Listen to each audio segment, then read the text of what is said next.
आता तुम्ही बोलताना पिरियड्सबद्दल बोललात, तर आता पिरियड्समध्ये काहींना कसं होतं की अनियमित पाळी येते, तर त्याचा फर्टिलिटीवरती किंवा प्रेग्नन्सीवरती काय इम्पॅक्ट होतो त्यांना? डेफिनेटली त्याचा खूप मोठा इम्पॅक्ट होतोच गर्भधारणेवरती, कारण की जर पाळी नियमित असेल तर आपल्याला आयडियली म्हणजे कॅल्क्युलेट करता येतं. मॅम, आता बऱ्याचशा महिला बघतो की म्हणजे बऱ्याचशा आता त्याच्यावरती व्हिडिओ पण बनले आहेत की रिपोर्ट नॉर्मल आहे पण डिलिव्हरीमध्ये प्रॉब्लेम येतोय किंवा डिलिव्हरी कन्सीव्ह होत नाही, त्याच्यावरती तुमचं काय मत असेल?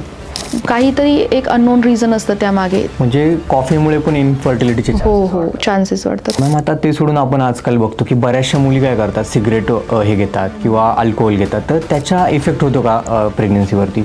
त्याचा नक्कीच खूप म्हणजे ॲडव्हर्स इफेक्ट होतो प्रेग्नन्सी राहण्यासाठी. बरेच आजकाल मुलांचं लेट लग्न होत आहेत, मुलींचे लेट लग्न होत आहेत, की योग्य फर्टिलिटीचं वय काय किंवा लग्नाचं वय काय तुमच्या मते? लग्नाचं वय तसं प्रत्येकाचा आता ते वेगवेगळा मुद्दा आहे. मॅम, आजकाल आपण बघू शकतो की खूप कमी वयाच्या ज्या मुली आहेत ज्याच्यामध्ये त्यांना PCOD येते, PCOSचे त्रास आहेत, काय कोरिलेशन आहे इनफर्टिलिटीमध्ये? स्त्रियांना PCOD हा असतोच, म्हणजे ज्यांनी तपासण्या केलेली नसतात पण जर सोनोग्राफी वगैरे रिपोर्ट केला तर त्याच्यामध्ये सजेस्टिव्ह ऑफ PCOD असं एक खाली इम्प्रेशन येतं. ज्यांना मूल होत नाही त्यांनी काय करायला पाहिजे? एका डॉक्टरकडे जायला पाहिजे ॲलोपॅथिकवाल्या, त्याच्याकडून ट्रीटमेंट घ्यायला पाहिजे किंवा IVF करायला पाहिजे डॉक्टरांनी सजेस्ट केलं. त्याच्यामध्ये आयुर्वेदामध्ये काय कॉन्टेक्स्ट आहे? गर्भधारणे रिलेटेड डिटेल्ड वर्णन आहे आणि त्यामुळे बरेचसे प्रॅक्टिशनर्स ते हे करतात, सांगतात. बऱ्याचशा लोकांना काय वाटतं की समजा आयुर्वेदा ट्रीटमेंट आहे, तिला भरपूर वेळ लागतो, टाईम कन्झ्युमिंग आहे, जसं IVF झालं की एकदम फास्ट बेबी कन्सीव्ह होतो, तर याच्यावर तुमचं काय मत असेल ॲज अ डॉक्टर म्हणून? आयुर्वेदा तो आता जुना मोठा खूप मिथ आहे की आयुर्वेदाला खूप वेळ लागतो.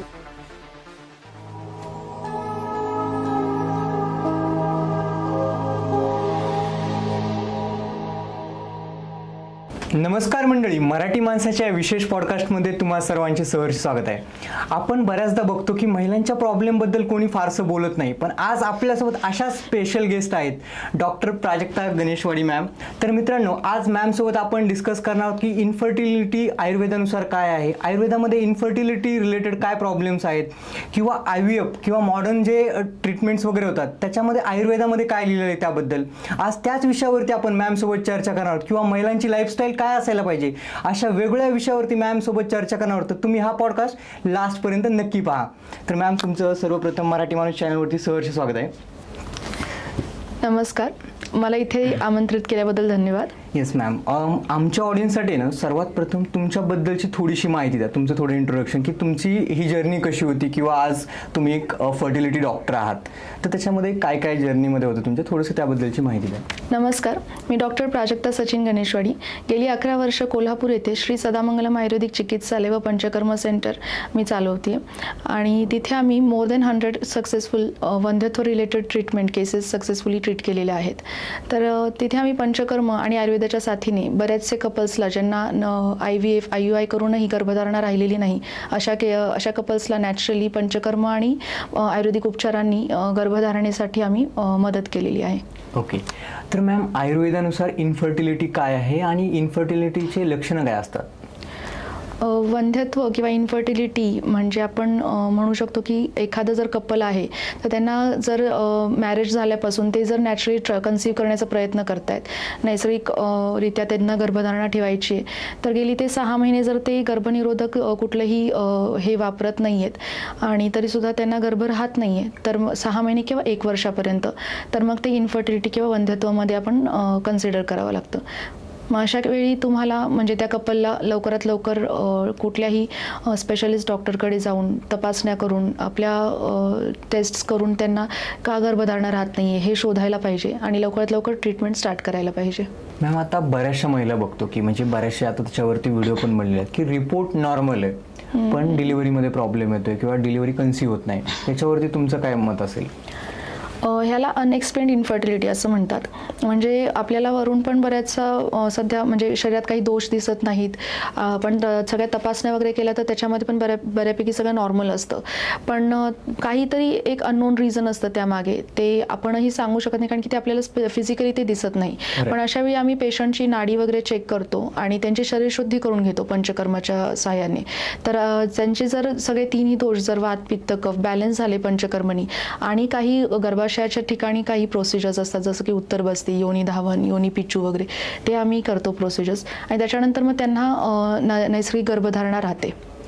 मॅम, आजकाल आपण बघू शकतो की खूप कमी वयाच्या ज्या मुली आहेत ज्याच्यामध्ये त्यांना PCOD येते, PCOSचे त्रास आहेत, त्याचा इन्फर्टिलिटीमध्ये काय आहे, म्हणजे काय कोरिलेशन आहे इन्फर्टिलिटीमध्ये?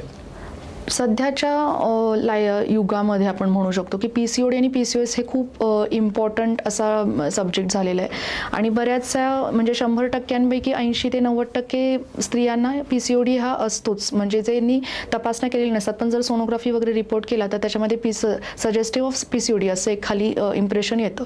मग याच्यामध्ये काय होतं की त्यांची बऱ्याच वेळा पाळी नियमित असते पण त्याच्यामध्ये स्त्रीबीज जे आहे ते नसतं. पण आपल्याला असं वाटतं की पाळी नियमित आहे तर मग काही प्रॉब्लेम्स नसतील, तर तसं नसतं. ते फॉलिक्युलर स्टडी केल्यानंतर जर त्याच्यामध्ये स्त्रीबीज रप्चर होत असेल, ते पण त्या मेन्सेस थ्रू जात असेल तर मग ते नॅचरल आहे असं समजायचं. PCOD मध्ये काय होतं की वेगवेगळ्या बरेचसे सिस्ट फॉर्म होतात आणि ते हे होत नाही, रप्चर होत नाहीत आणि ते नॅचरली ज्या महिन्याची मेन्स्ट्रुअल सायकलमधून फ्लो व्हायला पाहिजे त्यातून ते बाहेर पडत नाहीत. मग ते तिथेच साठून राहतात आणि सिस्ट तयार होतात आणि मग त्याला मग पॉलिसिस्टिक म्हणजे मल्टिपल म्हणजे बरेच एकाच ठिकाणी अनेक सिस्ट तयार होतात आणि तिथेच साठून राहतात. मग त्यामुळे हॉर्मोनल इम्बॅलन्स परत होतो, त्यांचं वजन वगैरे वाढतं, अगदी म्हणजे दाढी मिशा वगैरे येतात स्त्रियांना, त्यांची चिडचिड होते, मग परत ते थायरॉइड रिलेटेड, केस गळणं वगैरे अशा सगळ्या तक्रारी सुरू होतात. मग असे जर काही कंप्लेंट्स असतील तर नक्कीच एकदा स्पेशालिस्टकडे दाखवून तुम्ही टेस्ट वगैरे करून त्याची ट्रीटमेंट स्टार्ट करायला पाहिजे. मॅम, आता तुम्ही बोलताना पिरियड्सबद्दल बोलला, तर आता पिरियड्समध्ये काहींना कसं होतं की अनियमित पाळी येते, तर त्याचा याच्यावरती फर्टिलिटीवरती किंवा प्रेग्नन्सीवरती काय इम्पॅक्ट होतो ज्यांना अनियमित पाळी आहे? अनियमित पाळी आली की डेफिनेटली त्याचा खूप मोठा इम्पॅक्ट होतोच गर्भधारणेवरती, कारण की जर पाळी नियमित असेल तर आपल्याला आयडियली म्हणजे कॅल्क्युलेट करता येतं की कोणत्या दिवशी, जर 28 दिवसांची सायकल असते एखाद्या महिलेची तर मग आपण 14व्या दिवशी अंदाजे फॉलिकल रप्चर होऊन त्याच्यातून स्त्रीबीज बाहेर पडतं असं कन्सिडर करतो. काहींची 30 असते, मग त्यांना 15व्या दिवशी किंवा 16व्या दिवशी त्यांचं रप्चर होतं. मग ते फॉलिक्युलर स्टडीमध्ये लक्षात येतं की कोणत्या दिवशी रप्चर होतं, पण ती जर नियमित नसेल तर आपल्याला ते कॅल्क्युलेट करणं अवघड जातं आणि त्यानुसार मग गर्भधारणा पण राहायला हे होतं, प्रॉब्लेम्स होतं किंवा कोणत्या दिवशी तिचे फर्टाईल डेज जे आहेत ते कॅल्क्युलेट करत म्हणजे लक्षात येत नाहीत. त्यामुळे कोणत्या दिवशी आपण संबंध ठेवला पाहिजे की जेणेकरून गर्भधारणा राहील हे डॉक्टरांना पण सांगणं अवघड होतं आणि कपल्सला पण सांगणं अवघड होतं. आता ज्या महिलांमध्ये ना पाळी अनियमित येते त्यांना काय डाएटरी तुम्ही सजेस्ट कराल किंवा त्यांनी लाईफस्टाईलमध्ये काय बदल करायला पाहिजे तुमच्या मते? पाळी अनियमित होणं किंवा PCOD मध्ये किंवा PCOS मध्ये पण अनियमित पाळी असते, म्हणजे माझ्याकडे बरेच केसेस असे येतात ज्याच्यामध्ये 2-2 महिने त्यांना पाळी झालेली नसते, पण एकदा होते 2-3 महिन्यांनी, तेव्हा ते 15-15 दिवस त्यांना म्हणजे अंगावरून जातच राहतं आणि तेव्हा सिव्हिअर अबडॉमिनल पेन असतं, म्हणजे पोटदुखी वगैरे प्रचंड असते. पण हे सगळं खूप विकृत, म्हणजे हे एक इंडिकेशन आहे की तुमच्या बॉडीमध्ये सगळं ते समतोल नाही आहे सध्या सगळ्या दोषांचा किंवा धातूंचा. मग यासाठी आयुर्वेदात खूप चांगली ट्रीटमेंट आहे. पंचकर्मामध्ये बस्ती म्हणून एक उपचार आहे, ते तुमचा वातदोष जो आहे तो पूर्ण बॅलन्स करतो. ती तुम्ही स्पेशलिस्ट डॉक्टरकडे गेल्यानंतर ते समजावून सांगतील की कसं काय काय प्रोसिजर आहे. मग त्याने काय होतं की बस्तीने पूर्ण जे तुमची पाळी अनियमित असेल तर ती नियमित व्हायला लागते. जो काही वातदोष आहे तो बॅलन्स होऊन तुमची नॉर्मल वाताची गती आहे, जी अधोमार्गे तुमचं रक्तस्राव व्हायला पाहिजे तो नियमित व्हायला लागतो. आणि त्याच्यासोबत काही औषधं आहेत, जसं की जर खूप ब्लिडिंग असेल तर आपण अशोक नावाचं एक औषध आहे, अशोक नावाच्या वनस्पतीपासून अशोकारिष्ट वगैरे अशी औषधं असतात ती आम्ही सजेस्ट करतो. किंवा कमी ब्लिडिंग असेल नियमित होण्यासाठी कोरफड म्हणजेच कुमारी म्हणतात त्याला, त्यापासून तयार केलेली औषधं आहेत ती आम्ही सजेस्ट करतो. मग ती घेतली नियमितपणे डॉक्टरांच्या सल्ल्याने आणि सोबत पंचकर्म वगैरे केलं तर मग नक्कीच पाळी नियमित होते. यासोबत लाईफस्टाईल खूप इम्पॉर्टंट रोल प्ले करते. PCOD किंवा अनियमित पाळीमध्ये कसं होतं की रात्री जागरण वगैरे होतं बऱ्याच मुलींचं सध्या, किंवा स्ट्रेस खूप असतं, त्यांचा वर्कलोड असतो, काही ऑफिसचं वर्क असतं, घरातले लोड असतात. ह्यामुळे सगळा हॉर्मोनल इम्बॅलन्स होतो आणि त्याच्यामुळे स्ट्रेस हॉर्मोन म्हणजे कॉर्टिकोस्टेरॉइड्स किंवा स्ट्रेस हॉर्मोन म्हणतो तो रिलीज होतो आणि त्याच्यामुळे परत मग गर्भाशयाच्या ठिकाणी पण सगळे हॉर्मोन्सचे इम्बॅलन्स होतो आणि मग पाळी अनियमित परत होते. मग याने परत वजन वाढणं, पित्ताचे त्रास होणं असे सगळे प्रकार सुरू होतात. मग त्यामुळे आपण वेळेत झोपणं, वेळेत जेवण करणं, बऱ्याच जणांना कामाच्या व्यापामध्ये किंवा काहीतरी ह्याच्यामुळे शक्य होत नाही की वेळेत खाणं पिणं त्यांचं होत नाही. मग त्यामुळे परत त्यांचं पित्त वगैरे वाढतं, त्यांनी पण परत त्यांचे सगळे हॉर्मोनल इम्बॅलन्सून स्टार्ट होतात PCOD किंवा अशी तक्रारी.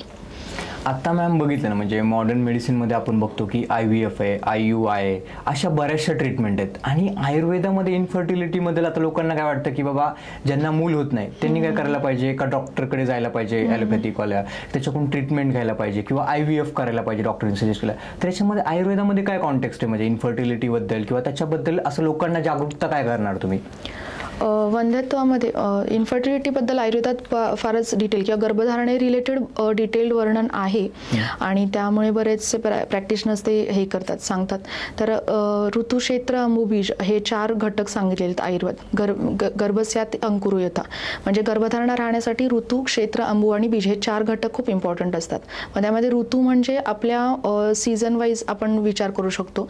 मग त्यामध्ये जे काही महिने आहेत आपले, मग त्याच्यामध्ये हिवाळ्याचा सीझन जो आहे म्हणजे डिसेंबरच्या दरम्यान ते पासून नोव्हेंबर-डिसेंबरच्या दरम्यानचा जो काळ आहे हिवाळ्याचा, तो गर्भधारणेसाठी खूप उपयुक्त आहे. म्हणजे बाकीच्या महिन्यांमध्ये ही गर्भधारणा राहतेच, पण ह्या दिवसांमध्ये ती नॅचरली कन्सीव्ह होण्याचे चान्सेस जास्त असतात. हे ऋतूच्या बाबतीत आपण म्हणू शकतो. आणि जर शरीरामध्ये ऋतूच्या बाबतीत विचार केला तर तिचे जे पिरियड सायकल आहे ते म्हणजे ऋतू आपण विचार करू शकतो. मग ती नियमित असणे किंवा तिचे फर्टाईल डेज आहेत ते म्हणजे ऋतू ह्या कन्सेप्ट अंडर येतात. मग ते सायकल नियमित असणं, तिचे फर्टाईल डेज व्यवस्थित कॅल्क्युलेट करून त्या दिवसांमध्ये संबंध ठेवणं वगैरे असे गोष्टी डॉक्टरांच्या सल्ल्याने करू शकतो. मग पुढचं आहे क्षेत्र, म्हणजे गर्भाशयाच्या ठिकाणी येतं सगळं. त्याच्यामध्ये वजायना, युटरस, फॅलोपियन ट्यूब्स, ओव्हरीज हे सगळेच ते अॅनाटॉमिकल स्ट्रक्चर येतं वजायना युटरसच्या रिलेटेड, जिथे गर्भधारणा होणार आहे. मग ते जे क्षेत्र आहे ते पण खूप चांगलं पाहिजे आपल्या गर्भधारणेसाठी. म्हणजे आपले होल बॉडी हेल्थ तर इम्पॉर्टंट आहेच, पण त्यासोबत गर्भाशयाच्या ठिकाणी तुमची काही विकृती नको आहेत, की तिथे सिस्ट नको आहेत, PCOD नको आहेत, तिथे फायब्रॉइड्स नको आहेत. एंडोमेट्रियोसिस म्हणून एक प्रकार आता सध्या बऱ्याचशा सोनोग्राफीजमध्ये दिसतो. म्हणजे ते गर्भाशयाच्या आतमधले जे इनर लाइनिंग असते ती त्यांची गर्भाशयाच्या बाहेर तयार होते, ते म्हणजे एंडोमेट्रियोसिस म्हणतात त्याला. मग ते पण विकृत आहे. आणि तसंच चॉकलेट सिस्ट्स आहेत, PCODचे रिलेटेड हेमोरेजिक सिस्ट्स आहेत, म्हणजे रक्तस्राव जास्त प्रमाणात होत राहतो त्यांच्यामध्ये. नंतर डिस्मोन्युरिया आहे, म्हणजे पोटात दुखत असतं त्यांच्या पाळीच्या आधी किंवा पाळीच्या वेळी पण प्रचंड प्रमाणात. अशा जर काही तक्रारी असेल तर तुमचं क्षेत्र म्हणजेच ते युटरसच्या रिलेटेड तुमच्या खूप हे आहेत, तक्रारी आहेत असं कन्सिडर करून तिथे आपल्याला ट्रीटमेंट व्यवस्थित म्हणजे करायला पाहिजे. आणि ह्यामध्ये खूप इम्पॉर्टंट सध्या जास्त पेशंट्समध्ये दिसते ते म्हणजे ट्यूबल ब्लॉकेज हा एक प्रकार आहे. त्याच्यामध्ये जी फॅलोपियन ट्यूब आहे म्हणजे गर्भाशय आणि ओव्हरीज अंडाशयांना जे कनेक्ट करणारी एक नळी आहे फॅलोपियन ट्यूब, तर त्याच्यामध्ये ब्लॉक असतात. तर ते नैसर्गिकरित्या ब्लॉक्स तयार होतात. बऱ्याच जणांना पहिलं एक बेबी झालेलं असतं, पण सेकंड बेबी जेव्हा कन्सीव्ह होत नाही तेव्हा HSG म्हणून एक तपासणी आहे सोनोग्राफी सारखी, ती जराशी पेनफुल आहे. ती खालच्या बाजूने आपण डाय वगैरे घालून ती करतो आपण सोनोग्राफीची तपासणी. तर त्याच्यामध्ये तो डाय जो आहे तो बाहेर अब्डॉमिनलमध्ये स्पिल झाला, बाहेर दिसला, तर मग ती ट्यूब ओपन आहे आणि तो मध्येच डाय बंद होतो, अडकतो. म्हणजे त्यावरून ओळखतात की ब्लॉकेज आहेत. तर आपल्याकडे क्लिनिकमध्ये केस होते, म्हणजे सगळ्यात पहिली एक काही वर्षांपूर्वी सक्सेसफुल तशी केस केली आम्ही ट्रीट, आणि आता तर 2-3 त्याच्यानंतर म्हणजे कंटिन्यू चालूच आहे ट्यूब ब्लॉकेजच्या. म्हणजे त्याच्यामध्ये केसेस आजकाल वाढत आहेत. हो, वाढत आहेत आणि त्याची सक्सेसफुल ट्रीटमेंट आयुर्वेदाने झालेली आहे. त्याच्यामध्ये ॲलोपॅथिकमध्ये डायरेक्टली ऑपरेटिव्ह केलेलं आहे, पण ऑपरेटिव्ह नंतर बरेचसे पेशंट्स परत पण ब्लॉक झालेत असं सांगत पण आलेले आहेत. पण आपल्याकडे जर ती आयुर्वेदिक ट्रीटमेंट करतोय, पण उत्तर बस्ती नावाची ती ट्रीटमेंट आहे, तर त्यांनी ते ब्लॉक नैसर्गिकरित्या ओपन होत आहेत आणि त्यांना नैसर्गिकरित्या गर्भधारणा पण झालेली आहे आणि परत ते ब्लॉक म्हणजे कायमचेच चांगले ओपन होतात, ते असं परत गर्भधारणेसाठी हेल्प होतं. आता मॅम बऱ्याचशा लोकांना काय वाटतं की समजा आयुर्वेदा ट्रीटमेंट आहे, तिला भरपूर वेळ लागतो, टाइम कन्झ्युमिंग आहे, जसं IVF झालं की एकदम फास्ट बेबी कन्सीव्ह होतो, तर याच्यावर तुमचं काय मत असेल ॲज डॉक्टर म्हणून आयुर्वेदा? असं तो आता जुना मोठा खूप मिथ आहे की आयुर्वेदाला खूप वेळ लागतो किंवा आहे, असं काही नाही. पण इन्फर्टिलिटी रिलेटेड किंवा गर्भधारणेविषयी आपण विचार करतोय तर कमीत कमी 3 ते 6 महिने आपल्याला पेशन्स किंवा वेळ द्यावा लागतो. कारण की मी म्हटलं तसं ऋतू, क्षेत्र, अंबू, बीज, पुढचं आपलं अंबू म्हणजे जे काही ॲम्निओटिक फ्लुइड आहे ते, आणि बीज म्हणजे स्त्री बीज आणि पुरुष बीज, ह्या दोघांचे हे सगळे आपल्याला जर चांगल्या पद्धतीचे तयार करायचे तर त्याला कमीत कमी 3 महिने तरी वेळ द्यायलाच पाहिजे. आणि मग ते चांगले धातू व्यवस्थित निर्माण होणं शरीरातली, चांगलं स्त्री बीज तयार होणं, चांगलं पुरुष बीज तयार होणं, मग ते एकत्र संयोग येऊन व्यवस्थित त्यांना फर्टाईल हे मिळणं आणि मग ते व्यवस्थित ग्रो होणं, हे सगळ्याला वेळ लागतोच. त्यामुळे आयुर्वेदिक आणि ॲलोपॅथिक दोन्हीला तेवढ्याच प्रमाणात वेळ लागतो. आणि कॉस्ट इफेक्टिव्ह म्हटलं तर आयुर्वेदिक उलट जास्त कॉस्ट इफेक्टिव्ह आहे, कारण की आणि त्यात आपण नैसर्गिक सगळे आपण हर्ब्स आणि हे वापरतो आणि नैसर्गिकरित्या गर्भधारणेसाठी प्रयत्न करतो. आणि तिथे जर 30% ते म्हणत असेल चान्सेस, तर इथे 80 ते 90% चान्सेस आहेत मी म्हणू शकते गर्भधारणेचे. म्हणजे आयुर्वेदामध्ये जास्त चान्सेस येतात? हो, नक्कीच आयुर्वेदात जास्त चान्सेस आहे, कारण की आम्ही सध्या म्हणजे ट्रीट केलेले आहेत पेशंट्स, त्यामुळे मी निश्चितपणे सांगू शकते की नैसर्गिकरित्या गर्भधारणे आयुर्वेदिक पंचकर्म उपचारांनी होऊ शकते. राईट मॅम, आता तुमच्या मते की समजा आता लाईफस्टाईल बघितली आताची किंवा स्ट्रेस बघितला, तर त्यामुळे महिलांमध्ये प्रॉब्लेम्स येत आहेत का इन्फर्टिलिटीचे, किंवा बाकीचे काय रिझन्स आहेत हे सोडून? मगाशी सांगितल्याप्रमाणे आपलं जे काही स्ट्रेसफुल एन्व्हायरमेंट आहे, मग ते घरातलं असो कामाच्या ठिकाणचं असो, ह्याचा खूप इम्पॅक्ट होतोच शरीरावरती आणि आपल्या हॉर्मोन्सवरती. नंतर बऱ्याचशा महिला जे काही ते पाळी न होण्यासाठीच्या गोळ्या वगैरे घेतात, तर ते खूप पूर्णपणे चुकीचं आहे, ते करू नये. कारण की ह्यानी काय होतं की ते एक नैसर्गिक घड्याळ आहे आपल्या शरीरातलं, जसं की निसर्गाचं एक चक्र आहे, तसं ते शरीरातलं एक चक्र आहे. आपण त्याच्यामध्ये जर इंटरफिअर केलं तर मग ते परत बिघडणार आणि परत ते दुरुस्त करायला मग डॉक्टरांना किंवा नंतर जे काही चिकित्सक आहेत त्यांना एफर्ट्स घ्यावे लागतात. आणि ते जे हॉर्मोनल पिल्स वगैरे घेतात त्याचं बरेच साईड इफेक्ट्स आहेत, की जसं की वजन वाढणं, नंतर पाळी अनियमित होणं, नंतर पेनफुल मेन्स्ट्रुएशन होणं, जास्त प्रमाणात ब्लिडिंग होणं, अशा सगळ्या तक्रारी होतात. त्यामुळे शक्यतो तसे पाळी थांबण्याच्या वगैरे गोळ्या कधीच घेऊ नयेत. मग त्याने गर्भधारणेसाठी नक्कीच खूप पुढे आपल्याला त्रास होऊ शकतो. आणि लाईफस्टाईलबद्दल म्हणाल तर स्ट्रेस हे खूप इम्पॉर्टंट फॅक्टर आहेच, आणि त्यासोबतच आपलं खाणं पिणं किंवा जी काही आधुनिक पाश्चात्यांचं अनुकरण करून जी आता सध्या वागतायत सगळे ती जी लाईफस्टाईल ती पूर्ण चुकीची आहे.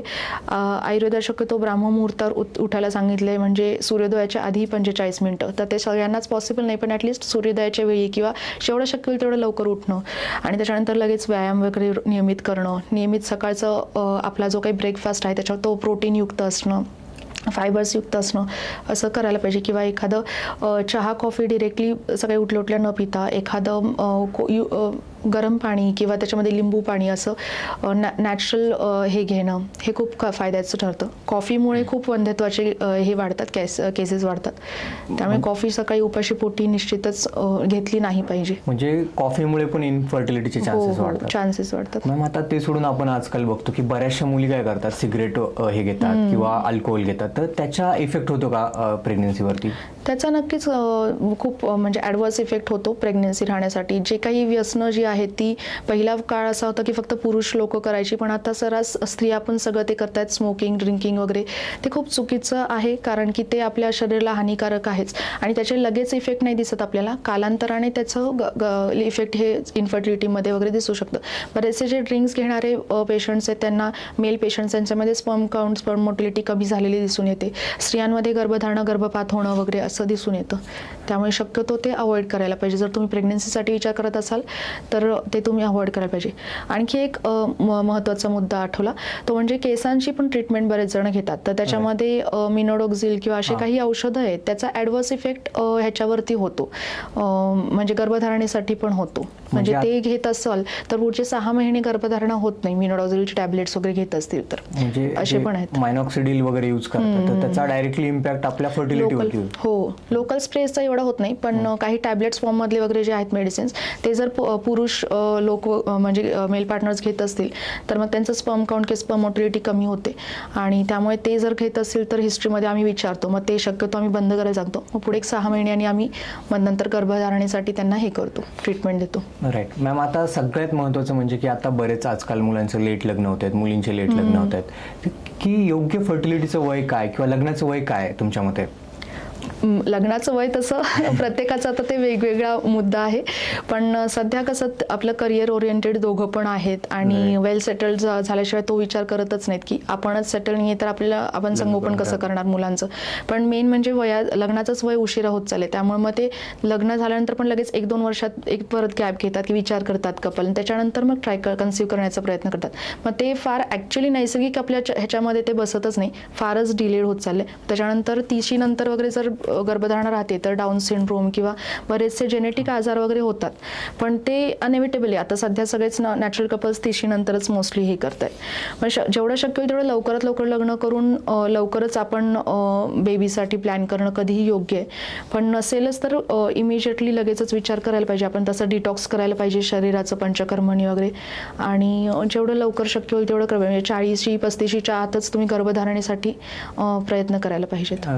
मॅम, तुम्ही आता बोलताना पंचकर्माबद्दल बोललात, तर पंचकर्माचा इन्फर्टिलिटीमध्ये कसा उपयोग होतो म्हणजे ॲज अ आयुर्वेदामध्ये? पंचकर्मामध्ये कसं असतं, 5 प्रकारचे कर्म आहेत ते. त्याच्यामध्ये 3 दोष जे आहेत आयुर्वेदानुसार, वात पित्त कफ, हे 3 आपण बॅलन्स करतो. मग त्याच्यामध्ये पहिला आहे वमनचा. वमन म्हणजे उलटी एक असते एक प्रकारची. मग त्याच्यामध्ये कफ दोष म्हणजे तो जो काही छातीमध्ये साठलेला असतो, म्हणजे हे सगळे काल्पनिक सगळे कन्सेप्ट्स आहेत. तर छातीमध्येच आपला कफ साठलेला असतो, तो आपण बाहेर काढतो. तर तो उन्हाळ्याच्या वसंत ऋतूमध्ये शक्यतो ते करतात. म्हणजे ज्यांना जास्त दम्याचा त्रास आहे किंवा वारंवार सर्दी, खोकला किंवा डोकेदुखी वगैरे, आम्लपित्त वगैरे आहे, अशा लोकांना आम्ही ते वमनची ट्रीटमेंट करतो. मग ते कुठलंही कर्म केल्यानंतर पुढील 6 महिने त्यांची प्रतिकारशक्ती चांगली निर्माण होते आणि तो त्या दोष रिलेटेड जो आजार आहे तो त्यांना पुढे 6 महिने तरी होत नाही, 6 महिने ते 1 वर्ष. मग त्याच्यानंतर विरेचन जो प्रकार आहे तो जुलाबाचा प्रकार आहे. त्याच्यामध्ये पित्त दोष जो आहे शरीरात तो आपण बॅलन्स करतो, किंवा वाढलेलं दूषित पित्त आहे ते आपण बाहेर काढतो. मग ते जुलाबावाटे आपण बाहेर काढतो. मग आम्ही पेशंटचे आल्यानंतर नाडी चेक करतो. त्याच्यावरून आम्हाला लक्षात येतं की त्यांचा कुठला दोष विकृत आहे, कुठला वाढलेला आहे, कुठला बॅलन्स करण्याची गरज आहे. मग त्यानुसार आम्ही शक्यतो 3 पैकी सजेस्ट करतो की कुठलं उपयुक्त आहे. मग त्या सगळे 5ही कर्म काही करणं शक्य नसतं पेशंटला. त्यांच्या प्रकृतीनुसार, त्यांच्या हिस्ट्रीनुसार, हेतूनुसार आपण डिसाईड करतो की कुठलं गरजेचं आहे. मग तिसरा पंचकर्माचा प्रकार आहे बस्ती म्हणून. त्याच्यामध्ये वात दोष जो आहे तो बॅलन्स करतो. तर गर्भधारणा किंवा ह्याच्यासाठी युटरस जे आहे तो खाली अपानाच्या क्षेत्रात म्हणजे वाताच्याच ठिकाणी आहे. मग त्याचं व्यवस्थित हे होण्यासाठी, पोषण किंवा व्यवस्थित गर्भधारणा राहण्यासाठी हे बस्ती खूप इम्पॉर्टंट आहे. त्याच्यामध्ये बस्ती म्हणजे आपण एनिमा म्हणू शकतो, पण एनिमा वेगळी कन्सेप्ट आहे, पण बस्ती वेगळी कन्सेप्ट आहे. मग त्याच्यामध्ये आपण खाली टॉयलेट संडासाच्या जागेतून औषधं हे करतो, काढा किंवा तेल असं देतो पेशंटला. हे सगळे ट्रीटमेंट्स पंचकर्म म्हणजे स्पेशलिस्ट पंचकर्म करणाऱ्या डॉक्टर्सकडेच जाऊन करावे लागतात. मग त्यातली जी काही औषधं वापरायची आहेत ते आपण गर्भधारणे रिलेटेड अशी असतात ती आपण वापरतो. म्हणजे स्त्रीबीज चांगल्या पद्धतीचं तयार होणं, गर्भाशयातील आतले आवरण चांगल्या पद्धतीचं तयार करणं वगैरे अशी पद्धतीची औषधं आपण ते बस्तीतून देतो.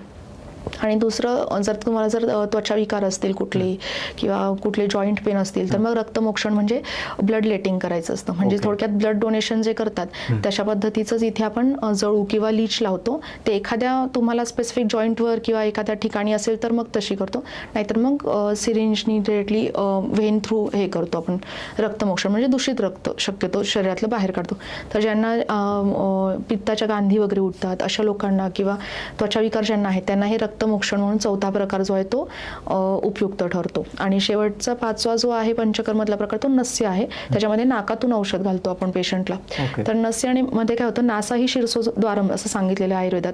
तर नाकातून जे काही औषध घालतो ते डिरेक्टली मेंदूपर्यंत म्हणजे आपल्या पिट्युटरी ग्लँड तिथे आहे तिथपर्यंत पोहोचतं.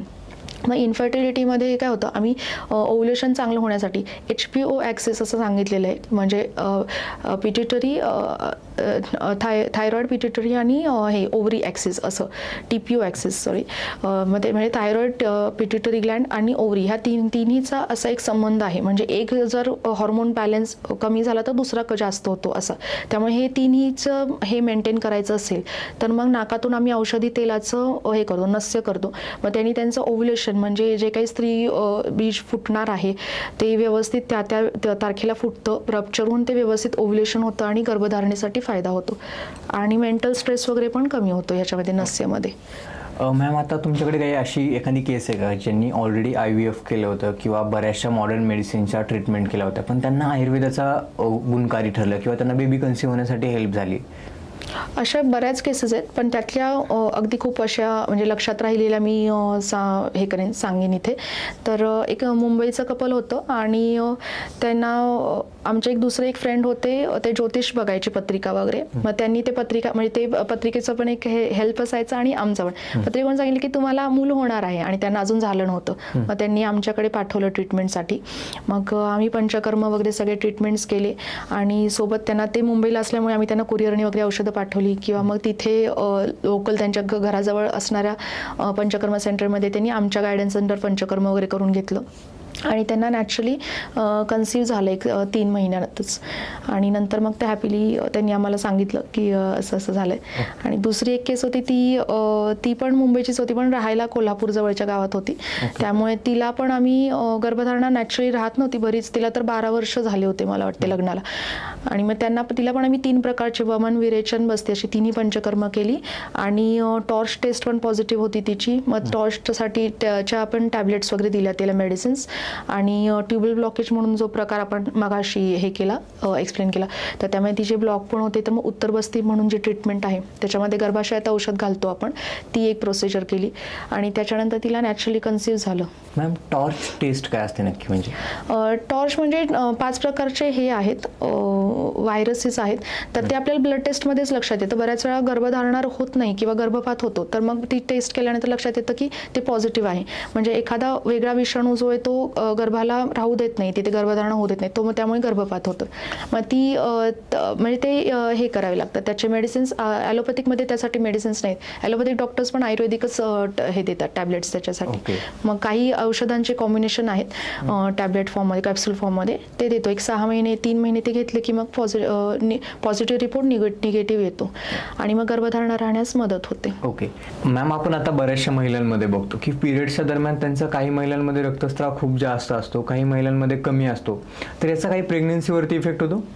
निश्चितच पिरियड्सचा फ्लो जो आहे मेन्स्ट्रुअल सायकलच्या वेळी तो कमी असणं किंवा जास्त असणं दोन्हीचा पण गर्भधारणेवरती खूप मोठा इम्पॅक्ट होतो.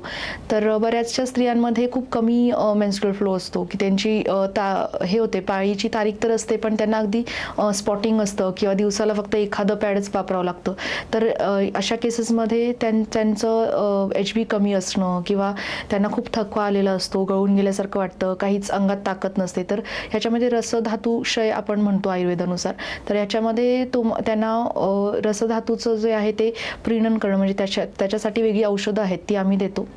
आणि त्याच्यासाठी रक्त तपासण्या करणं, HB चेक करणं, तसंच नियमित व्यायाम करणं, व्यवस्थित वेळेत जेवणं, लिक्विड जे काही डाएट आहे जसं की फळांचे रस वगैरे आहेत ते नियमित घेणं, हे सगळ्या गोष्टी करायला लागतात. पाण्याचं प्रमाण बऱ्याच मुलींचं कमी असतं, त्यामुळेही त्यांना थकवा येणं किंवा हे मेन्स्ट्रुअल फ्लो कमी असणं अशा गोष्टी होतात.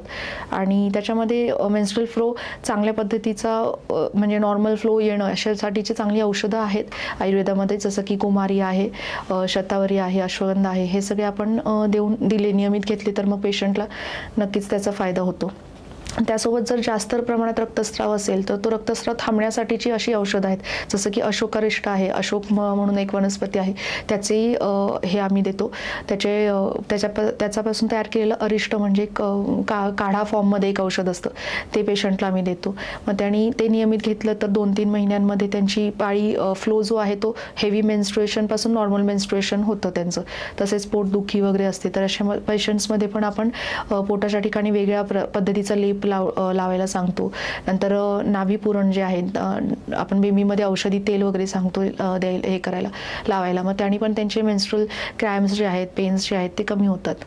मॅम आता आपण बघू शकतो पुन्हा महिलांमध्ये, आता जसं आपला पाळीचा विषय निघालाच आहे तर त्याच्यामध्ये बघू शकतो काही महिलांमध्ये खूप मासिक पाळी दरम्यान खूप त्रास होतोय त्यांना, तर त्यांच्यासाठी काय टिप्स द्याल तुम्ही? मासिक पाळीमध्ये ज्या महिलांना खूप त्रास होतो, पोटामध्ये दुखणं किंवा पाठ दुखणं, पायात गोळे येणं, तर अशा पद्धतीचे जर तक्रारी असतील तर त्याच्यामध्ये वाताची दृष्टी झालेली असते, आपल्याला असं कन्सिडर करावं लागतं. तर याच्यामध्ये वात दोष जो आहे तो बॅलन्स करावा लागतो. मग नाभी पुरण येतं किंवा पोटावरती तेलाचा मसाज करणं, नंतर नियमित बस्ती करून घेणं पंचकर्मामधला प्रकार आहे. नंतर त्यांचं जर रात्री जागरण होत असेल किंवा विरुद्ध आहार होत असेल, फार ते शिळं किंवा जंक फूड किंवा पॅक्ड फूड खात असतील तर ते त्यांनी अवॉइड करायला पाहिजे. तसंच जे काही कोरडे पदार्थ आहेत जसं की वेफर्स, कुरकुरे किंवा अशा पद्धतीचे पदार्थ आहेत ते पण अवॉइड करायला लागतात. मग ह्या गोष्टींमुळे वात वाढतो शरीरातला आणि मग परत ते अनियमित पाळी होणं किंवा पिरियड्सच्या क्रॅम्प्स येणं वगैरे अशा गोष्टी होतात.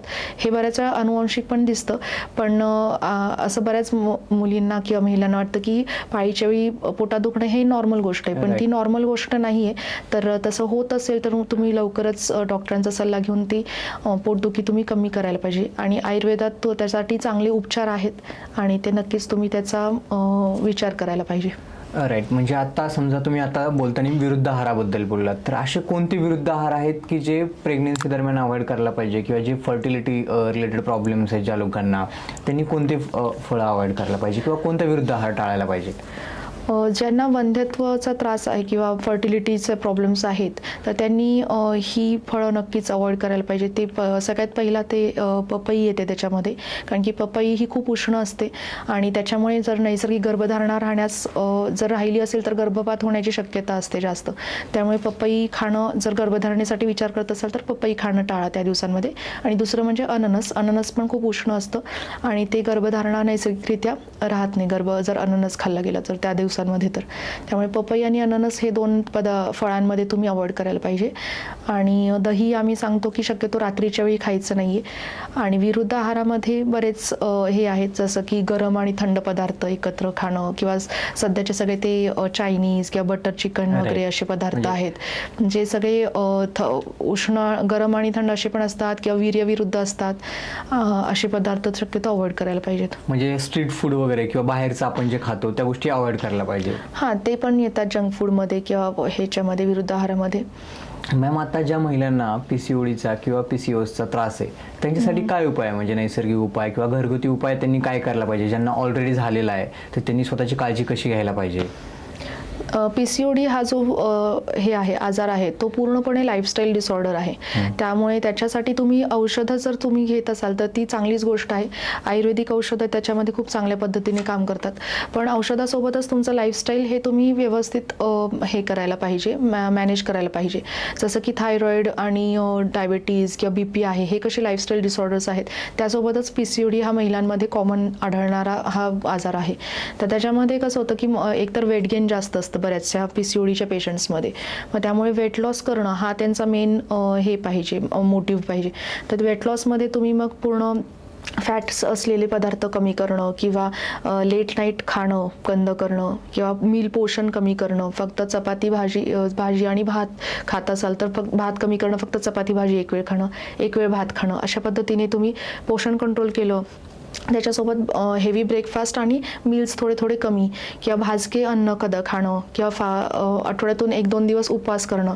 उपवासामध्ये पण खिचडी नाही खायची किंवा बटाटे वगैरे नाही खायचे, कारण की ते परत जड असतात आणि वजन वाढवणारे पदार्थ असतात. तर उपवासामध्ये तुम्ही फक्त ताकावर राहणं किंवा पाण्यावर राहणं किंवा फळांवर राहणं असं तुम्ही केलात तर नक्कीच पीसीओडीमध्ये फायदा होतो.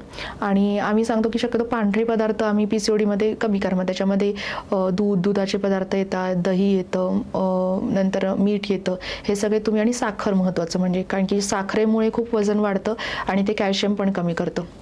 त्यामुळे हे पदार्थ कमी केले तर निश्चितच वजन तुमचं आटोक्यात येतं आणि पीसीओडीचे सगळेच कंप्लेंट्स जसं की अनियमित पाळी येणं, हिरसुटिझम किंवा केस वगैरे आपल्या गालावरती वगैरे येणं आणि चिडचिड होणं वगैरे, हे सगळेच त्यांचे सिम्पटम्स कमी होतात आणि निश्चितच फायदा होतो. मॅम, आता तुम्ही जसं बोललात की डाएटवरती आपलं बोलणं झालं की आता समजा एखादा लठ्ठ माणूस आहे किंवा लठ्ठपणा किंवा हेवी वेट खूप जास्त आहे, त्याचा काही प्रेग्नेन्सीवरती इफेक्ट होतो? लठ्ठपणाचा प्रेग्नेन्सीवरती खूप मोठा फरक पडतो, कारण की दोघांमध्येही, स्त्रियांमध्ये पण आणि पुरुषांमध्ये पण असे बरेचसे रिसर्च स्टडीज पण आहेत की ओबेसिटीमुळे प्रेग्नेन्सीमध्ये म्हणजे स्पर्म काउंट कमी होणं किंवा स्पर्म मोटिलिटी कमी होणं असं दिसतंय, किंवा महिलांमध्ये ओव्ह्युलेशन नीट न होणं, ओबेसिटीमुळे प्रेग्नेन्सी म्हणजे गर्भधारणा होत नाही आहे किंवा ते मिसकॅरेजचे चान्सेस वाढणं, असे प्रकार दिसत आहेत. त्यामुळे ओबेसिटी असेल तर नक्कीच पहिला ओबेसिटी आपल्याला म्हणजे वजन आटोक्यात आणावं लागतं. आणि कारण की महिलांमध्ये परत काय होतं की प्रेग्नेन्सी राहिल्यानंतर परत त्यांचं 10-11 किलो वजन वाढतं. मग ते आपण आधीच कमी केलं आणि नैसर्गिक गर्भधारणा राहिली तर मग नंतरचं परत ते ओव्हरवेट म्हणजे नॉर्मल रेंजमध्ये होतं. मॅम, ज्या महिलांना आता अनियमित पाळी आहे तर त्यांच्यासाठी तुम्ही होम रेमेडीज काय सांगायला, किंवा काय डाएटमध्ये त्यांनी ॲड करायला पाहिजे, किंवा काय गोष्टी अवॉइड करायला पाहिजे त्यांनी?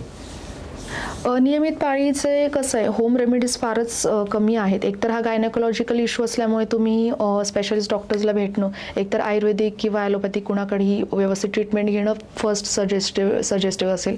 पण सेकंडली तुम्हाला घरच्या घरी करायचंच असेल तर, आणि जर ओबेसिटी असेल आणि अनियमित पाळी असेल तर ह्याचे अतसी म्हणजेच ह्याचे जवस जे आहे ते खूप चांगलं काम करतं. तर जवस तुम्ही रोज त्याची पावडर 1 चमचा खाल्ली, चिया सीड्स किंवा ह्याचे चिया सीड्सच भिजवून ते रोज 1 ग्लास घेतले तर त्यांनी पण बऱ्यापैकी वजन कमी होतं.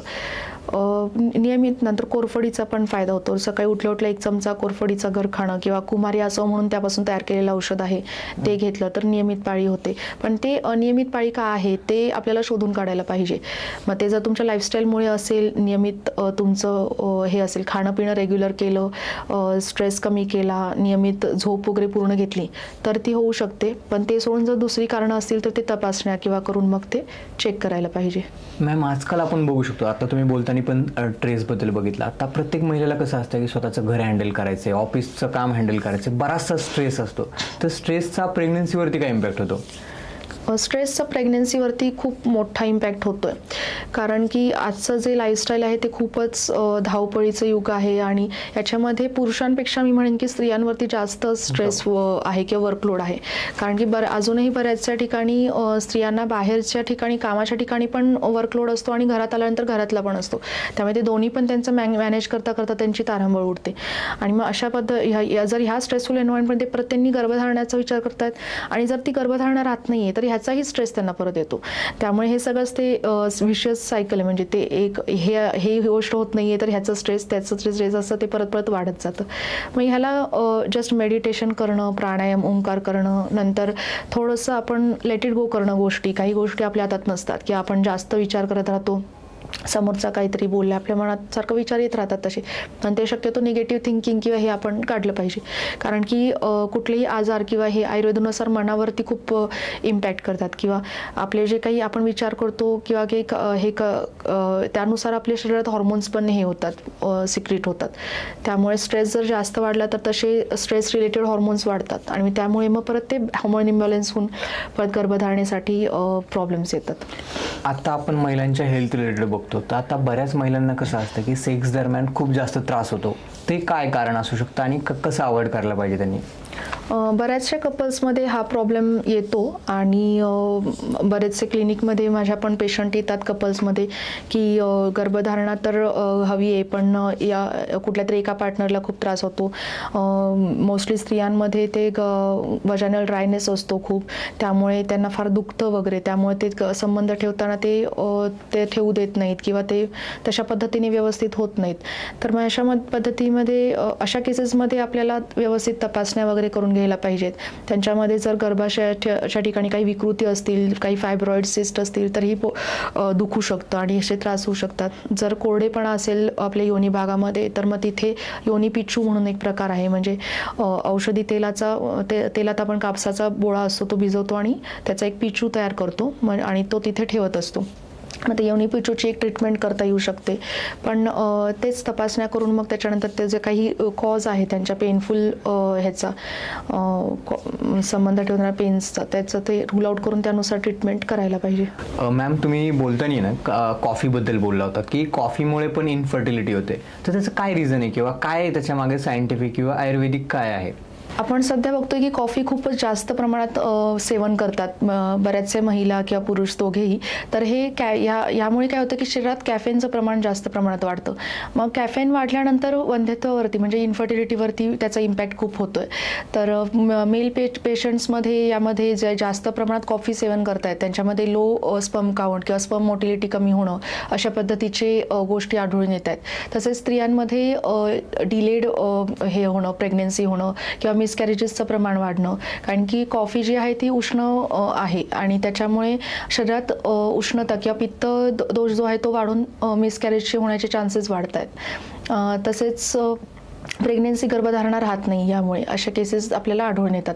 त्यामुळे तुम्ही जर गर्भधारणेचा विचार करताय आणि खास करून स्त्रिया तुम्ही जर विचार करताय तर तुम्ही कॉफीचं प्रमाण नक्कीच ते कमी केलं पाहिजे किंवा पूर्णपणे बंद केलेली पाहिजे.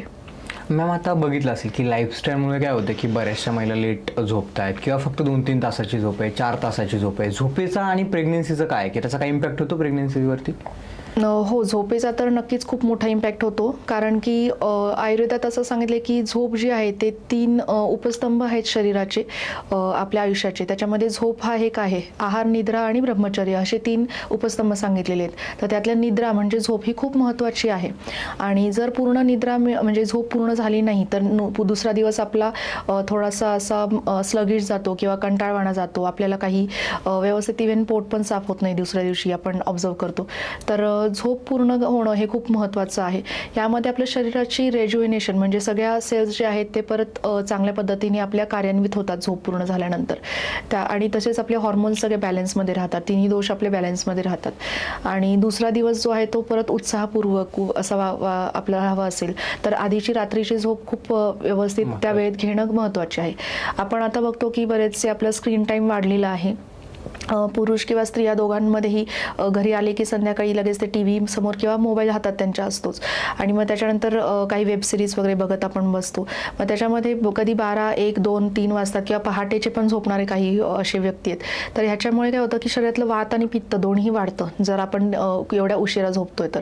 आणि मग त्याचा परत पूर्ण शरीरावरती दुष्परिणाम दिसून तो परत वंध्यत्वावरती पण त्याचा परिणाम दिसून येतो. मॅम, सकाळी उठल्यानंतर एका हेल्दी लाईफस्टाईलसाठी तुम्ही महिलांना काय सजेस्ट कराल? सकाळी उठल्यानंतर तुम्हाला जर हेल्दी लाईफस्टाईल हवी असेल तर निश्चितच पहिला म्हणजे लवकर उठणं हे तुम्हाला आत्मसात करावं लागेल किंवा ते हॅबिट बनवावं लागेल. ती लगेचच तुम्हाला शक्य नाही होणार, पण 21 दिवस सलग जर आपण हे करतोय, प्रयोग करतोय तर ते निश्चितच ते पॉसिबल होतं. आणि आपण आदल्या दिवशी रात्री जर विचार करून झोपला की ह्या वेळेत मला उठायचं तर नक्कीच आपलं शरीर किंवा मेंदू आपला जागा होतो आणि त्या टायमिंगला आपल्याला जाग येते. तर आयुर्वेदानुसार ब्राह्ममुहूर्ताला उठायला सांगितलेलं आहे. ते म्हणजे सूर्योदयाच्या आधी 45 मिनिटं. तर ते काही कुणाला सध्याच्या ह्याच्यामध्ये लाईफस्टाईलमध्ये शक्य होत नाही किंवा काही पण असे पण व्यक्ती आहेत जे नियमितपणे लवकर उठतात. पण आपण ॲटलिस्ट सूर्योदयाच्या आधी नाही तर ॲटलिस्ट सूर्यास्ताच्या वेळी किंवा त्या आसपासच्या वेळेला आपण उठलं पाहिजे. आणि उठल्यानंतर आपण पहिलं काम म्हणजे जे काय आहे ते थोडंसं आपल्याला नामस्मरण किंवा पॉझिटिव्ह ॲटिट्यूड ठेवला पाहिजे, जेणेकरून आपला पूर्ण दिवस चांगला जातो.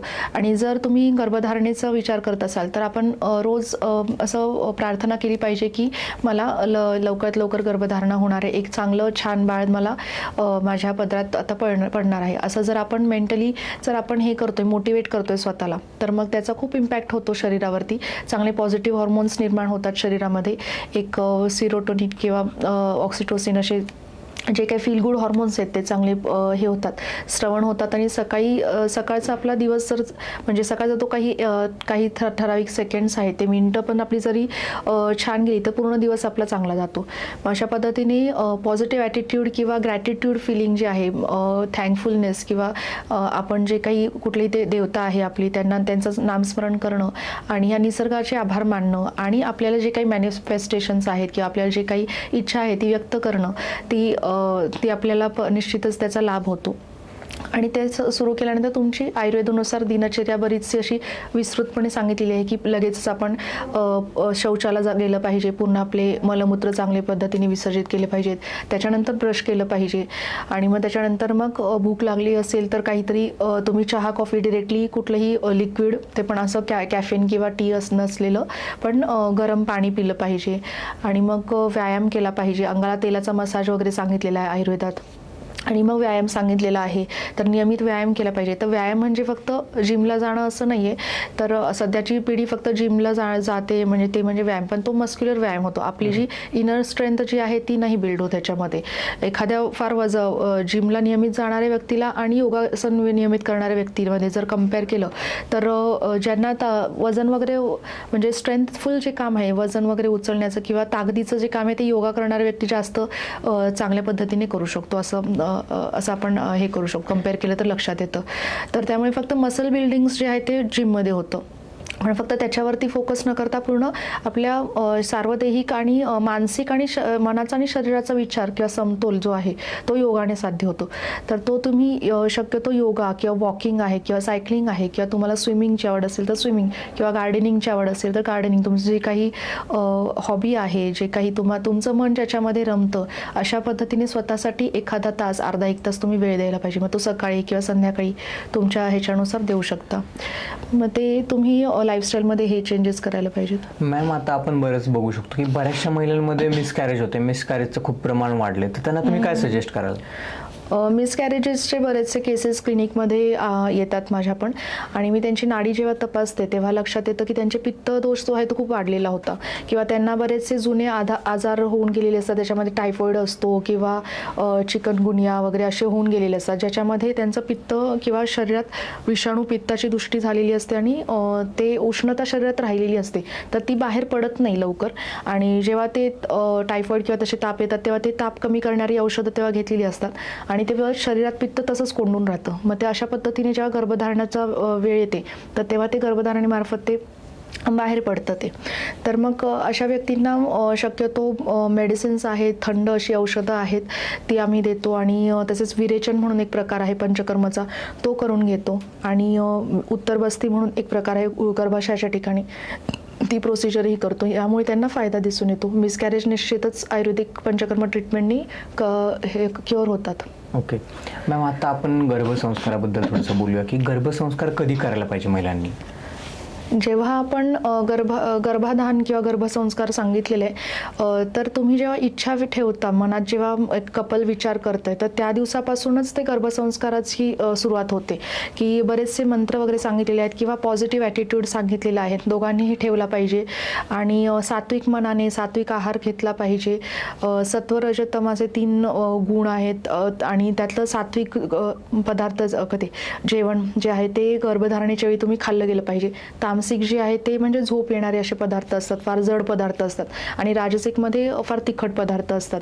तर ते शक्यतो तामसिक आणि राजसिक पदार्थ अवॉइड करून जेव्हा गर्भधारणेचा विचार करतोय किंवा गर्भसंस्कार रिलेटेड विचार करतोय तेव्हा सात्विक अन्न खाऊन पॉझिटिव्ह माइंड ठेवून एक छान कल्पना ठेवायची की आपल्या गर्भामध्ये म्हणजे आपल्याला चांगलं अपत्य होणार आहे आणि या विश्वाचं तेज आहे असं ते पद्धत चांगल्या स्पिरिच्युअल ॲटिट्यूड ठेवून तुम्ही ठेवायला पाहिजे. म्हणजे पॉझिटिव्ह विचार करायला पाहिजे की ग्रॅटिट्यूड आपल्या निसर्गाचा असेल किंवा आपल्या जे सगळ्या गोष्टीबाबत असा विचार करून तुम्ही गर्भधारणेचा विचार करायला पाहिजे. मग तेव्हा काही मंत्र वगैरे पण सांगितलेले आहेत, मग ते तुम्ही चॅन्टिंग केले किंवा आपल्या इष्टदेवतेचं स्मरण केलं डेली तरी सुद्धा खूप छान त्याचा रिझल्ट मिळतो. आणि त्याच्यासोबतच काही गर्भधारणेसाठी राहण्यासाठीची काही औषधं आहेत आयुर्वेदिक, ती तुम्ही घेऊ शकता डॉक्टरांच्या सल्ल्याने.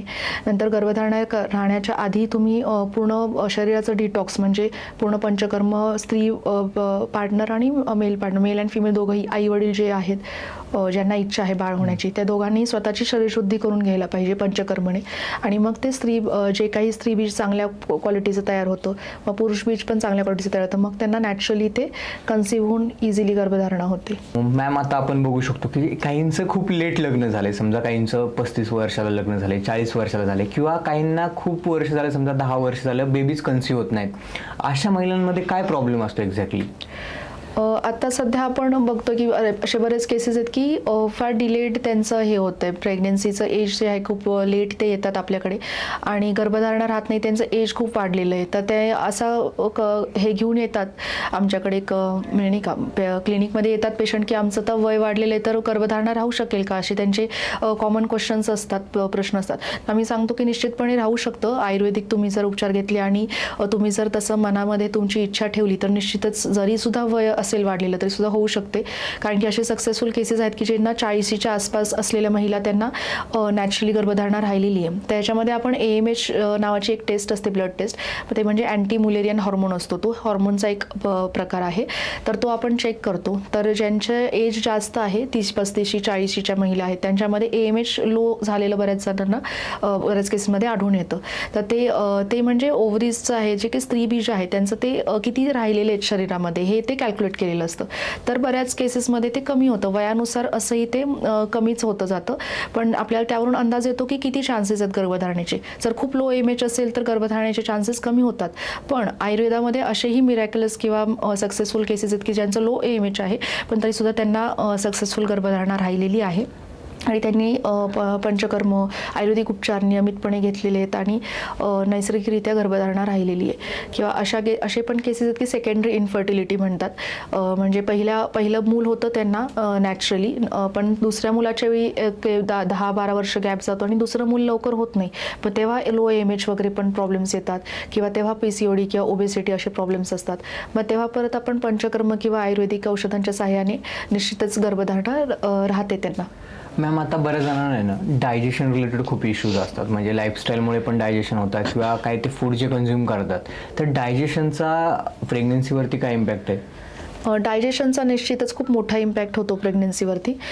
जर तुमचं पोट साफ होत नसेल तर बरेचसे आपल्या बाकीचे आजार किंवा तक्रारी वाढायला लागतात. एक म्हणजे सर्वप्रथम आम म्हणतात आयुर्वेदामध्ये, म्हणजे टॉक्झिन्स असतात एक प्रकारचे. जर पचन झालं नाही आपण आधीचं खाल्लेलं अन्न तर त्याच्यापासून एक दूषित पदार्थ घटक तयार होतात शरीरामध्ये, त्याला आम किंवा टॉक्झिन्स म्हणू शकतो आपण. तर ते तयार होतात आणि मग ते शरीरात वेगवेगळ्या ठिकाणी साठतात. सांध्यांच्या ठिकाणी साठले तर संधिवात होतो, आमवात होतो. तेच जर गर्भाशयाच्या ठिकाणी साठले तर मग गर्भाशयामध्ये विकृती होणं, फायब्रॉइड्स होणं, सिस्ट होणं अशा किंवा एंडोमेट्रियोसिस होणं अशा पद्धतीचे तक्रारी दिसतात महिलांमध्ये. किंवा त्यांचं अपचन होणं, भूक न लागणं, आधीच अन्नपचन नाही झालेलं आहे आणि ते सुद्धा ते खात आहेत तर मग परत अतिप्रमाणात खाऊन परत इनडायजेशन होणं अशा तक्रारी असतात. तर याच्यामध्ये बस्ती म्हणून एक ट्रीटमेंट सांगितलेली आहे पंचकर्माची, ती निश्चितच खूप फायदेशीर ठरते. तर आयुर्वेदिक डॉक्टरांच्या सल्ल्यानुसार ती तुम्ही घेऊ शकता. आणि दुसरं म्हणजे गर्भाशय जे आहे ते आपल्या ह्याच्या मागे बरोबर मध्यभागी आहे, पुढच्या बाजूला आपलं युरिनरी ब्लॅडर आहे, म्हणजे लघवी ह्याची पिशवी आहे आणि मागच्या बाजूला ती आपलं रेक्टम आहे, म्हणजे मोठ्या आतड्याचा जो शेवटचा भाग आहे तो. मग आपलं अन्न जे आहे जर ते पचलं नाही किंवा पोट साफ झालं नाही तर ते मागच्या बाजूला साठून राहतं आणि मग त्याचे जे काही त्याच्यापासून तयार होणारे टॉक्झिन्स आहेत ते पुढे परत गर्भाशयाच्या ठिकाणी पण ते हे होतात, रिफ्लेक्ट होतात. तर त्यामुळे पण परत गर्भधारणेला वगैरे प्रॉब्लेम्स येऊ शकतात. मॅम, आता एक बघू शकतो की म्हणजे सोसायटीमध्ये आहे ना बऱ्याच डिवोर्समुळे, म्हणजे आपण आता सोसायटीमध्ये बघू शकतो की ज्यांना इनफर्टिलिटीचा कपलमध्ये प्रॉब्लेम आहे त्यांचा डिवोर्स पण होतो. तर त्याच्यावरती तुमचं काय असेल किंवा त्यांना काय सजेशन तुम्ही द्याल? हो, आता सध्या इन्फर्टिलिटीमुळे डिवॉर्सचे केसेस खूप वाढलेले आहेत. तर ह्यामध्ये दोघंही पार्टनर्सला एकमेकांनी समजून घेतलं पाहिजे की एकमेकांवरती दोषारोप न ठेवता ते व्यवस्थित लवकर त्यांनी ट्रीटमेंट केली पाहिजे, तपासण्या करून घेतल्या पाहिजेत. आणि याच्यामध्ये इगो मध्ये येता कामा नये की तुझ्यामध्ये काही प्रॉब्लेम्स आहेत किंवा माझ्यामध्ये काही आहेत. ते एकमेकांना सांभाळून घेऊन आणि ह्यामध्ये इमोशनली खूप अटॅचमेंट म्हणजे किंवा तिथे तुम्हाला खरा एकमेकांचा साथीदार असणं किंवा हे अनुरूप विवाह हे करावा लागतो. एकमेकांना तुम्ही सपोर्ट करायला लागतं, कारण की ऑलरेडी समाजातून वगैरे त्यांना बऱ्याच ठिकाणून ऐकून घ्यावं लागतं की अजून इतकी वर्ष झालं तरी सुद्धा तुम्हाला हे नाही आहे, गर्भधारणा नाही आहे किंवा काय. तर अशा वेळी तुम्हाला म्हणजे ॲज अ कपल तुम्हाला एकमेकांना सपोर्ट करणं खूप इम्पॉर्टंट आहे. आणि लवकरात लवकर ट्रीटमेंट घेतली तर मग निश्चितच ते होऊ शकते गर्भधारणा. मॅम, आता आपण बघू शकतो की बऱ्याचशा महिलांमध्ये व्हाईट डिस्चार्जचं प्रमाण खूप जास्त वाढलेलं आहे. तर त्यांना तुम्ही काय सजेस्ट कराल आणि त्याचा प्रेग्नन्सीवरती काय इम्पॅक्ट होतो किंवा इन्फर्टिलिटीवरती काय इम्पॅक्ट होतो त्याचा? हो, व्हाईट डिस्चार्जचा नक्कीच खूप म्हणजे फिमेल्सच्या हेल्थवरती आणि इन्फर्टिलिटीवरती इम्पॅक्ट होतो. तर सर्वप्रथम जर तुमची हायजीन व्यवस्थित नसेल, योनी भागात जर तुमच्यासारखं ओलसरपणा राहत असेल किंवा फार घाम येत असेल, तिथल्या ठिकाणची केस जास्त प्रमाणात वाढलेली असतील तर ह्यामुळे व्हाईट डिस्चार्ज होतो. तिथे कुठलं इन्फेक्शन होत असेल वारंवार, युरिनरी ट्रॅक्ट इन्फेक्शन शक्यतो बऱ्याच महिलांना होतं, त्याच्यामुळेही व्हाईट डिस्चार्ज होतो. तिथे प्रचंड प्रमाणात खाज येते. मग अशा वेळी काही औषधं आहेत आयुर्वेदिक, ती तुम्ही घेऊ शकता. काही चूर्ण आहेत त्याचे काढे करून आम्ही तिथे वॉश करायला सांगतो. आणि साधा घरगुती उपाय म्हणाल तर तांदूळ धुतलेलं जे पाणी असतं वरचं, म्हणजे आपण भात करताना तांदूळ जेव्हा धुतो ते पहिलं पाणी टाकून द्यायचं आणि दुसऱ्या तिसऱ्या वेळी जे आपण धुतो ते तुम्ही एखाद्या ग्लासमध्ये किंवा ह्याच्यामध्ये साठवून ठेवून ते तुम्ही वजायनल वॉश किंवा योनी धावणसाठी वापरू शकता. मग त्यांनी बऱ्यापैकी व्हाईट डिस्चार्ज कमी होतो. तिथलं इचिंग वगैरे किंवा खाज वगैरे पण कमी होते त्या तांदूळ धुतलेल्या पाण्याच्या वापराने. आणि ते तुम्ही आमचं एक पुष्याणूक चूर्ण म्हणून एक औषध आहे, ते आम्ही ते तांदूळ धुतलेल्या पाण्यासोबत खायला सांगतो पेशंटला. मग हे जर घेतलं तर बऱ्याच प्रमाणात पेशंटचा व्हाईट डिस्चार्ज आणि तिथली खाज वगैरे कमी होते, तसंच इन्फेक्शन कमी होतं. आणि ह्यानी काय होतं की त्यांना परत गर्भधारणेसाठी पण जे काही प्रॉब्लेम्स असतात ते पण कमी होतात आणि गर्भधारणा राहण्यास मदत होते. ओके, तर थँक्यू मॅम. तुम्ही खूप छान पद्धतीने म्हणजे महिलां रिलेटेडचे जे प्रॉब्लेम्स आहेत त्याच्यावरती तुम्ही छान पद्धतीने दिले. थँक्यू त्याबद्दल. धन्यवाद. मला इथे आमंत्रित केल्याबद्दल धन्यवाद. Yes, thank you.